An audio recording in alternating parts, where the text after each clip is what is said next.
مساله تاع اللي قدلوا البلايص داخل الجامع، خافوا ربي، خافوا ربي وعيب عليكم. انسان يحشم. انا نتكلم عن العموم. انا هذا المظهر نتكلم من المسجد تاعي هذا المظهر اكرهه وامقته وابغضه. حنا جاب لنا السيد، جاب لنا كراسي كثر خيره باش قال لك نال الاجر، ولات الناس تقدل بها البلايص. انت في دارك والبلاصه تاعك مقدله، حاطين لك كرسي في بلاصتك، شكون انت؟ يا خويا حاب تصلي في الصف الاول، تدي البلاصه الاولى مور الامام ولا اسمه، بكر. الرجال تبكر يضرب ساعتين وهو يستنى، وبعد تجي انت تقول له نوض من بلاصتي، خليها لك بويك انت. شاريها البلاصه هذه، خلاص كي ولات هكذا، دوك انا الصف الاول هذا راح نديرو في لونشان. هي ندير له مبلغ سعر الافتتاحي يا خويا، وزيد ونزيد. اللي حاب يصلي في الصف الاول يشري بلاصته. هذا الابليس، خافوا ربي.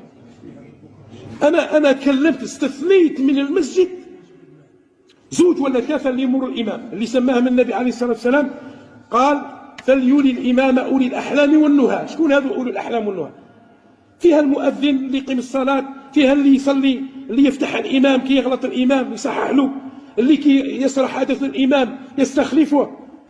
انا احيانا لي ساعات دوك اسمعوا من لو جاي راح نعود ندير امتحانات، يعني نعود نتعمدها ونغلط